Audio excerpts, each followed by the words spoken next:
Assalamualaikum sahabat. Pada hari Jumat 24 Juli kemarin, Hagia Sophia atau Hagia Sophia resmi kembali menjadi masjid. Masyarakat Muslim Turki menyambut dengan sukacita yang luar biasa, juga masyarakat Muslim dunia. Salat Jumat pertama setelah 86 tahun Hagia Sophia menjadi museum luar biasa dengan dihadiri pemimpin-pemimpin Turki termasuk Tayyip Erdogan. Hagia Sophia sejarahnya terlalu panjang. Kalau kita bercerita tentang Hagia Sophia atau Hagia Sophia, sangat panjang sekali, juga sangat erat dan sangat tidak dipisahkan dengan Kekaisaran Bizantium atau Kekaisaran Romawi pada saat itu. Saya menceritakan sedikit pada saat itu, di abad-abad awal Masehi itu sebenarnya ada dua adidaya, ada dua kerajaan besar, yaitu Bizantium dan Persia. Bizantium itu berpusat di Konstantinopel, sementara Persia yang sekarang ini ya Iran ya, berkembang kawasan itu. Tapi Romawi Timur ini memiliki pengaruh yang sangat besar. Bizantium dengan ibu kotanya Konstantinopel pada abad ke-6 membangun Hagia Sophia itu, satu gereja besar. Pada saat itu adalah gereja terbesar dan punya pengaruh besar sekali. Hagia Sophia ini di dalam perjalanan sangat panjang ya sejarah Hagia Sophia ini. Tetapi mengapa Hagia Sophia ini menjadi masjid? Ceritanya begini. Dan ini sebetulnya sejarah hampir di seluruh dunia, sejarah penaklukan ya seperti itu. Indonesia ketika penjajah Belanda datang, mereka berkuasa di Indonesia, maka mereka menguasai semua resources yang ada di sini. Kekayaan Indonesia ini dikuasai oleh Belanda. Ketika Eropa datang ke Amerika, maka mereka menguasai Amerika, yang sekarang menjadi Amerika Serikat itu. Suku asli di Amerika itu ya sekarang tidak kelihatan. Jadi dikuasai oleh bangsa Eropa ya sampai saat ini. Kita melihat juga sejarah Andalusia, sejarah Cordova. Ketika Andalusia ditaklukkan oleh Islam, maka semua resources yang ada di situ dikelola oleh Islam, ya termasuk gereja yang kemudian menjadi masjid besar di Cordova. Ini adalah realitas sejarah penaklukan. Begitu juga dengan Hagia Sophia. Hagia Sophia ini ketika abad ke-6 itu dibangun sebagai gereja besar ya, gereja Romawi ya, besar di Konstantinopel pada tahun 1453. Kota Konstantinopel itu ditaklukkan oleh Sultan Muhammad Al-Fatih. Jadi Sultan Muhammad Al-Fatih itu dari kerajaan atau Kekaisaran Utsmaniyah ya pada saat itu. Ya, menaklukkan Konstantinopel. Kemudian kota Konstantinopel itu berubah namanya menjadi Istanbul. Jadi Turki itu sebetulnya ibu kota pertama Turki itu adalah Istanbul, tapi sekarang ibu kota negara itu pindah ke Ankara. Nah, begitu kota Konstantinopel itu ditaklukkan oleh Sultan Muhammad Al-Fatih, kemudian Hagia Sophia itu dijadikan sebagai masjid.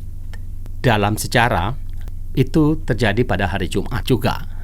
Di dalam sejarah Turki, negara Turki modern itu berdiri pada tahun 1922 oleh Mustafa Kemal Atatürk ya, yang pendiri Turki modern itu pada tahun 1922.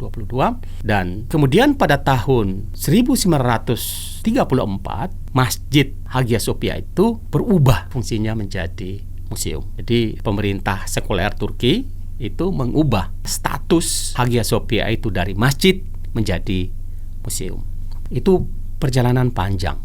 Selama 86 tahun, masyarakat Muslim Turki berharap bisa salat di Hagia Sophia dan harapan yang sama agar Hagia Sophia kembali berfungsi sebagai masjid. Dan pada tanggal 24 Juli kemarin, pada hari Jumat kemarin, Hagia Sophia benar-benar kembali berfungsi sebagai masjid dan masyarakat Muslim Turki salat Jumat dengan ribuan orang di masjid yang luar biasa besar itu.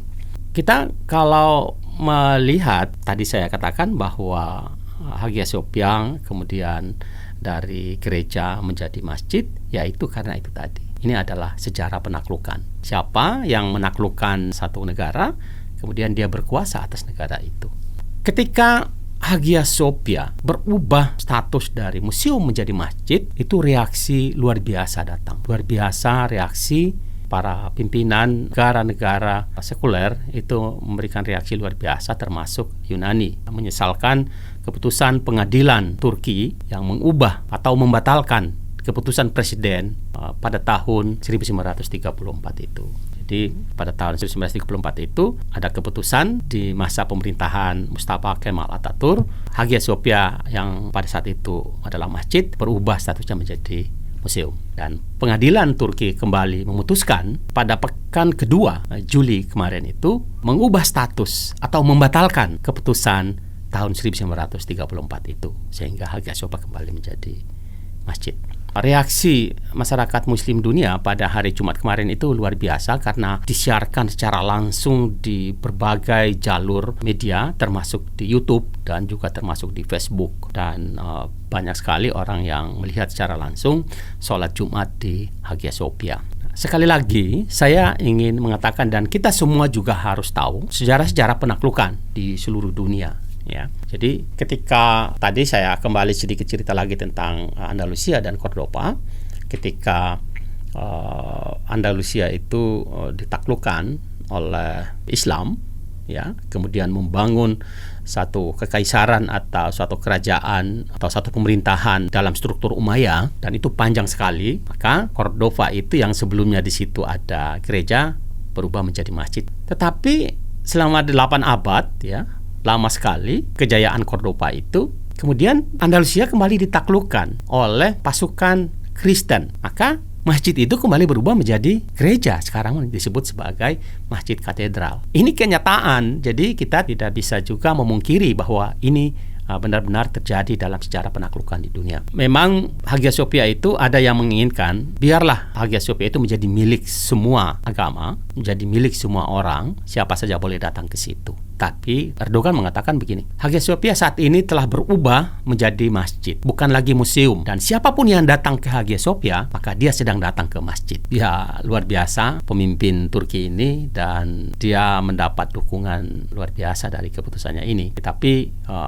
kita juga sebagai manusia ya tetap menghargai nilai-nilai, tetap kita menjaga sikap-sikap positif dari kehidupan keberagaman dan dari kehidupan kemajemukan manusia. Ya, sebetulnya kita tidak berharap lagi satu peristiwa akan melahirkan kebencian. Jadi ada peristiwa atau perilaku atau sikap itu melahirkan kebencian, dan percayalah bahwa kebencian itu juga akan dibalas, dijawab dengan kebencian pula. Kalau terjadi kebencian antara kedua pihak, maka ini akan terjadi permusuhan. Dan bila permusuhan itu terjadi, maka ini adalah ancaman terhadap manusia, ancaman terhadap kemajemukan, ancaman terhadap keberagaman. Dan kita berharap meskipun Hagia Sophia itu telah berubah menjadi masjid, keberagaman yang diharapkan Hagia Sophia itu tetap menjadi simbol keberagaman manusia. Ya, memang kita harus menghargai keputusan Turki atas perubahan itu, atas perubahan museum menjadi masjid. Dan kita juga menghargai sikap atau penolakan, atau menghargai sikap